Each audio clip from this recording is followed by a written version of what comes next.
Thank you very much. Now we'd like to start the session again.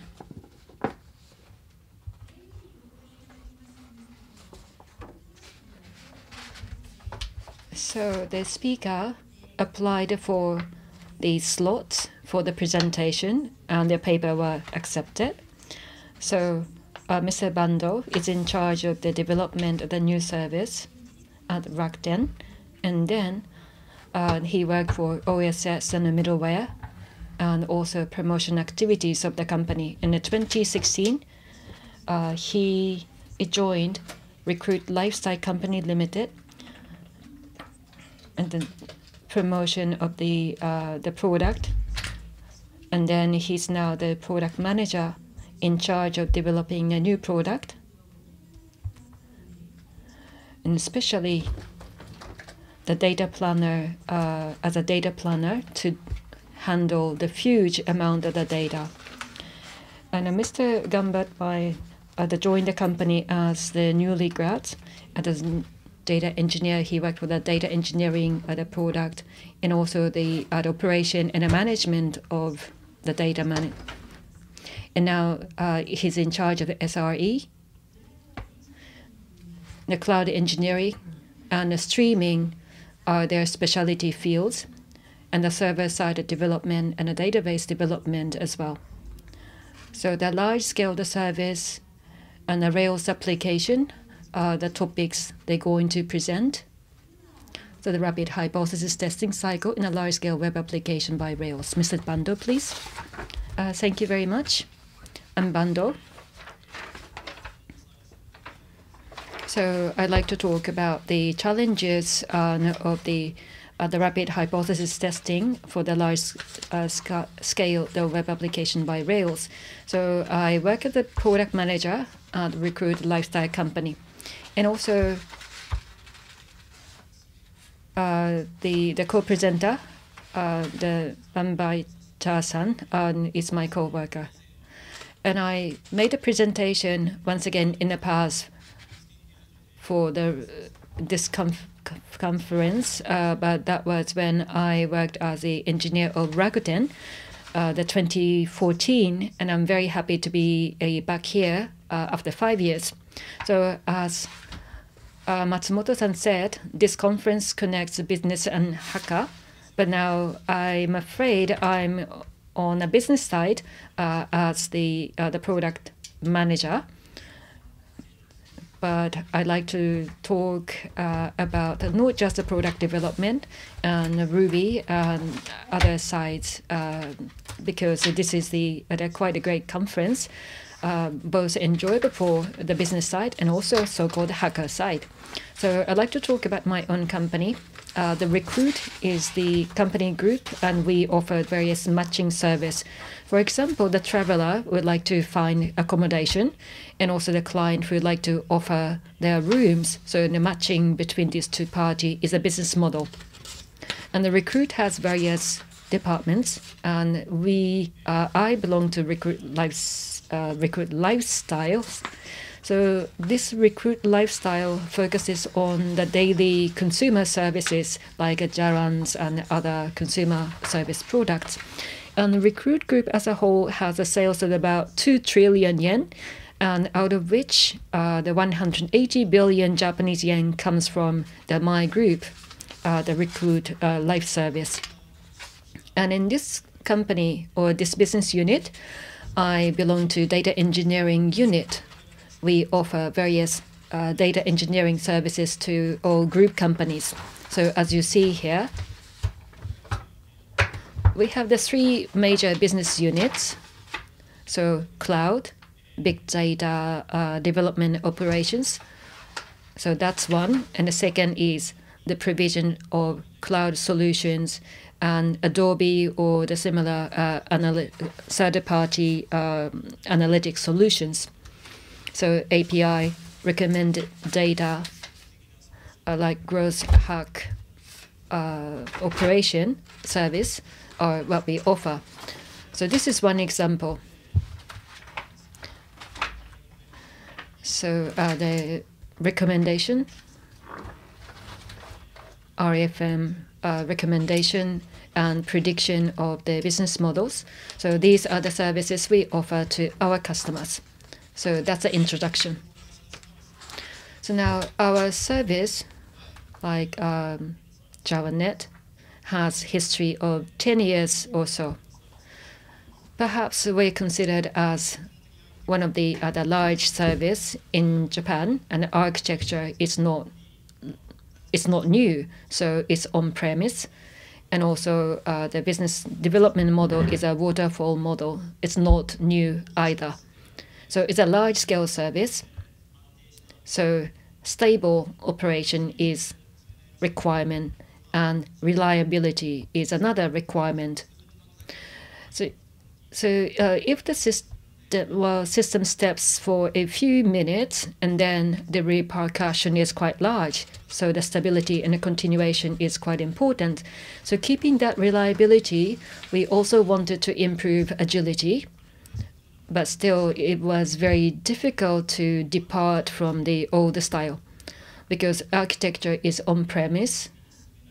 That was a kind of the limitation and the difficult point for us to make improvement. So, but still in recent years, serverless from on-premise to cloud, new architecture became available, appears to be quite fashionable. So we wanted to move in that direction as well. But because we have a quite large-scale service, it was very difficult for us to make a change.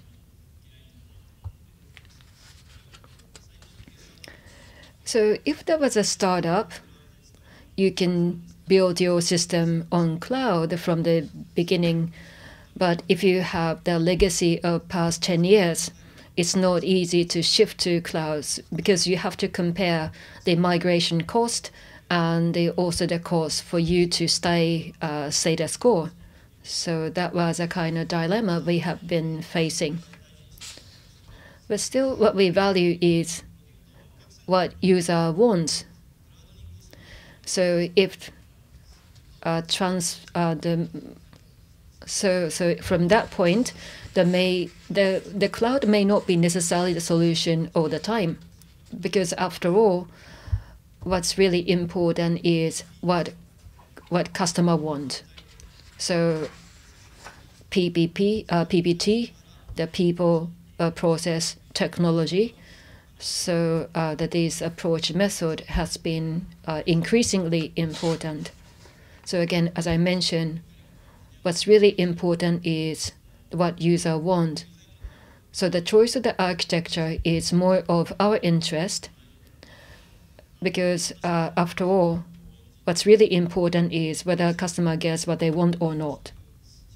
Having said so, as an engineer, I like to use the new tools and the new technology, but maybe that's a complacent. So although I really like to have the new challenge, from business point of view, I have to think what's really needed by the customer. So anti-pattern is also quite the challenging, the balance, because although I am engineer, I seldom write the code myself, but I have many conversations with engineers, and many engineers said they like to use the new tools. But when they use the new tools, continuous challenge is not easy. And also, when they face the challenge they haven't experienced in the past, the time required to overcome that challenge is delayed to provide a new value to the customer. So it's a dilemma for us to use a new technology. So we have to select the technology from value provisioning point of view. But again, having said so, if we are too conservative, there is no development either. So existing service and the new service available on the cloud, the mixing these as a hybrid, that should be our recent approach. So thinking about myself in the past, and I wanted to use whatever which became available, but now we have to think and select what we should use.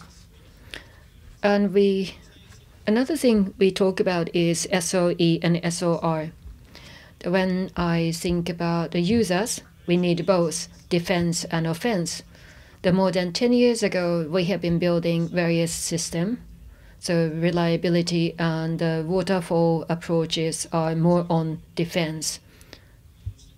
So we have the partner companies who that develop the and manage the system. So we respect their work, but where we do the system development directly, and then we can focus on the agility, the speed.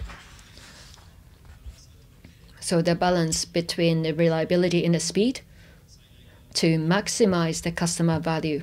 So that's our concept.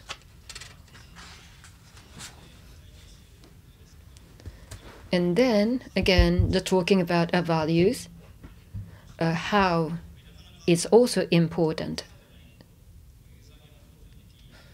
Without this, it's difficult to make the approach to users.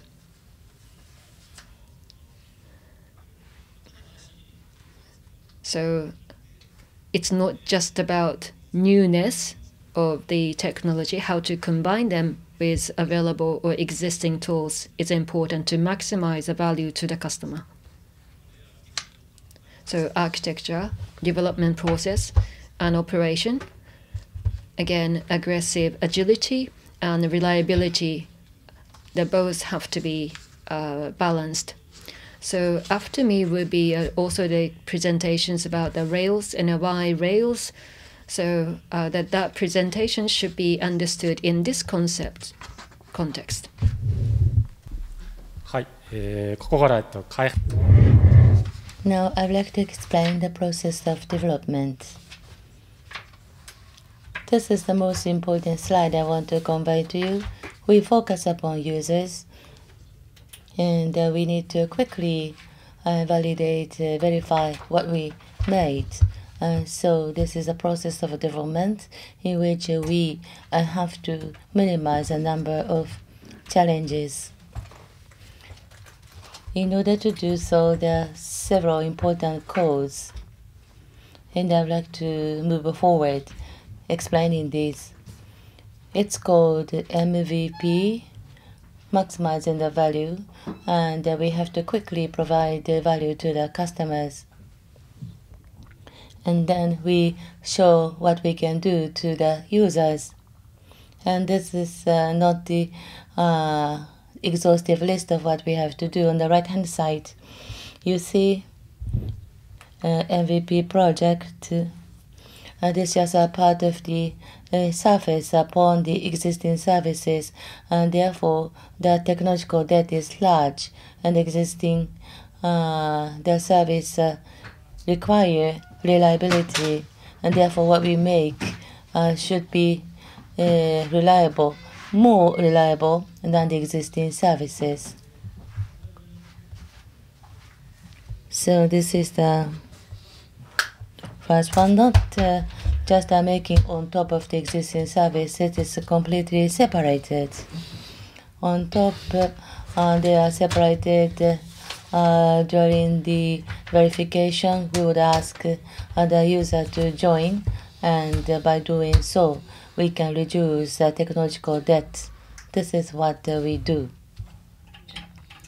So the relationship is completely separated, and existing system is usually developed by a large number of people, but this time we develop with a small group of people.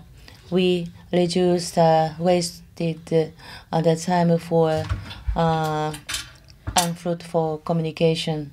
So we reduce the waste of time in communicating in vain. So this is the processes we failed in some accounts, in some front. For instance, we use a Go language, and microservices were conceived in MVP project, but actually the technological debt increased, and also microservice, how to monitor it. We didn't have a person knowledgeable in that. Go language was adopted, but actually not many people could do this, so member assign was not sufficient, and I asked the member to learn about it, and it took longer. And this is what we reflected upon. These are failures. Now Ruby. When new person comes in, it's easier to learn. You can quickly learn Ruby. There's a stable framework. It's not specific, therefore you don't have to worry about other parts, and we can create a new functionality for users. And in the case of the Ruby, ecosystem is matured. Therefore, when we confront new problems, you see the previous cases. Therefore, we could enhance the quality, and we could exceed expected quality. So the service quality is tantamount to the existing ones. The third is we have the on-premise, but we decided to use cloud. So we eliminated the technological debt, particularly the monitoring. We collect everything, and you can just view them on cloud. But on top of a cloud, you have to operate, you have to do some settings. But in addition, we adopted Kubernetes. If you use Kubernetes, auto-healing, and even with increased traffic, auto-scaling is possible. In order to improve the development, we use this kind of a configuration. The Google Cloud is used, and then Kubernetes engine is operates on the right-hand side. But if there should be some failure at the Google Cloud, if it happens at single point, AWS would replace it, and therefore this architecture is freed from the total failure, and the traffic increases, scaling is automatically increased, and you just add something, and then this will be done automatically. In order to improve quality further, we did something. This is an area of monitoring. We use cloud. Therefore, all of the stacks are located a single point, stack, mail, everything are put together. This is a general structure, but this is a specially made bot. This is a good because if there should be some error in the alert, and then we would go into the service to explore the cause. But in the case of the personal computer, you need a personal computer to delve into the issue. But we have a Slack bot. So you can just use a smartphone to look at logs of the errors, so you can identify where it happens, and you can reduce the time to respond to those errors. Now, this is a part of alert. Manually doing is possible, but without people you cannot do it, so it is completely codified. So Kubernetes is used, and architecture is built. Of course, there are a lot of advantages, but there are some challenges. I'd like to introduce you just one of them. Kubernetes, and explain it, but if you develop a new functionality and deploy them, V1 is a current version, and when you have a new functionality, you would move from version 1 to version 2. You do it one by one, that is version 2 pod. But this is a Rails architecture. In V1, for instance, there 3 containers in one pod, Nginx, and Rails, Puma, and sidecar for monitoring in one container. Now, new deployment is done, and existing one would be terminated. At this moment, one container contains one service, including shifters, and you terminate one by one. The problem here, as you see previously, for instance, there's no sequence in the termination of the containers, but Puma is terminated. But if you terminate Nginx, then there's no more connection to Puma. So Puma is disconnected, and the user would see some error message. We have to clear away this problem. So this is the solution using the Kubernetes functionality. And in the beginning, if you have Nginx, then you start to shut down the V1, and before the complete termination, the Puma is modified first, and then go back to Nginx, and Nginx is terminated. Actually, it takes time to identify which, but sequentially, these Nginx are terminated. And we achieved something, particularly compared with the architecture. The productivity is much better. Application layer actually almost doubled the productivity, and the velocity is much faster, and by providing the 30 releases much more quickly, the productivity is higher. This is the sales increased, and CVR increased as well. In conclusion, we are centered around users, adding new functionality and verify them.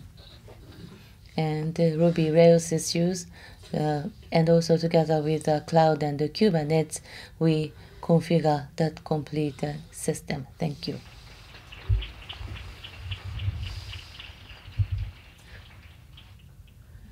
Thank you very much. We would like to entertain questions from the floor. Any questions? Yes? Thank you for your passionate participation.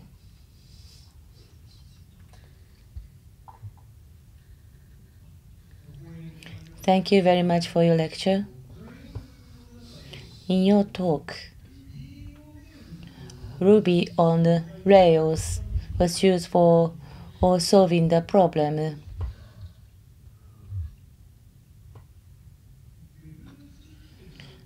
However, in the web system, actually Ruby on Rails is used in a web system.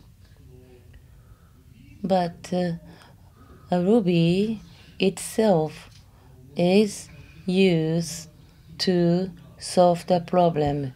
Do you have any specific idea to use Ruby for solving the problem? You are combining with Rails.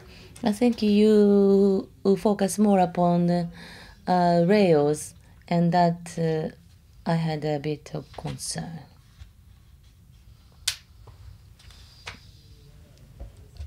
Yes, we are making web service, so actually, basically, we are using Rails, and we do not use Ruby alone.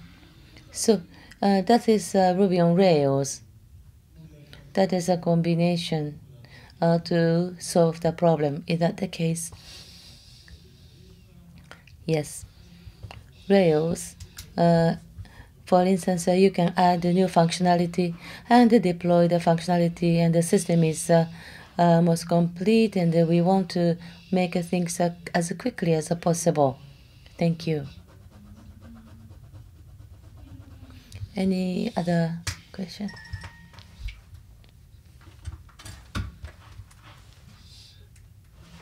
Thank you. Earlier, toward the end of your presentation, you talked about productivity 165% increase. For instance, from the viewpoint of in comparison with the waterfall, how did you measure that productivity? Yes, 175 rather. This is not against the existing service. I used microservice, Go language, and we made them in the beginning. And compare with that, the current system has this productivity. So what kind of matrix is that? Simply put, for instance, we use Scrum mode, and the ticket consumption or ticket disposal is about twice as much. That is a measure of productivity. Thank you for the question.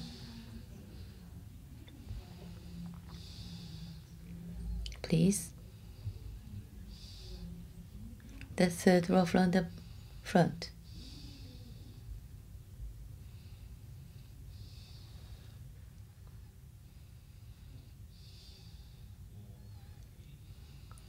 You use Rails, but other than that, we have other frameworks available. And why did you use Rails? What is the benefit?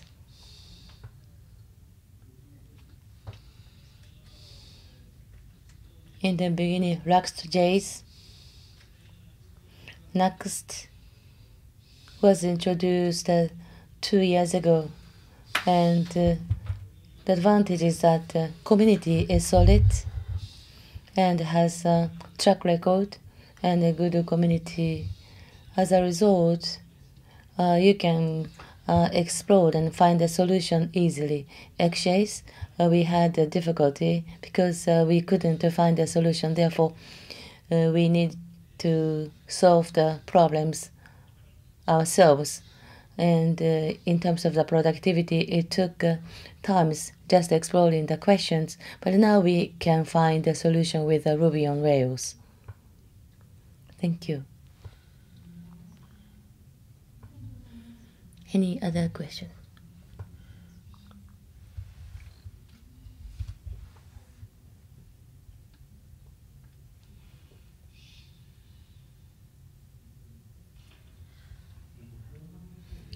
Toward the later part of your presentation, rolling deployment, and it's not a stateless application, but partially the application would be stateful.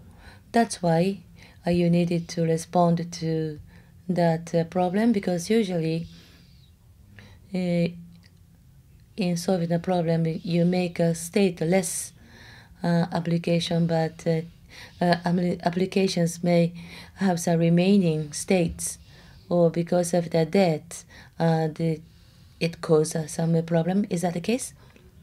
Yes. Kubernetes, for instance, not just a microservice, but everything is all the processes in the import, and they would be deployed. In a case of the operation of a Kubernetes, the frame is much smaller, and also the contents of the contents, we didn't think much about it.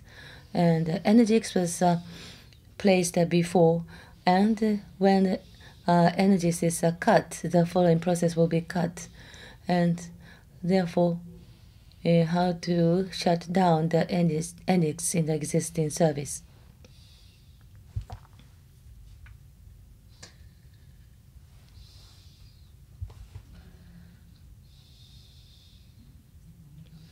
Thank you. Now we would like to close the session.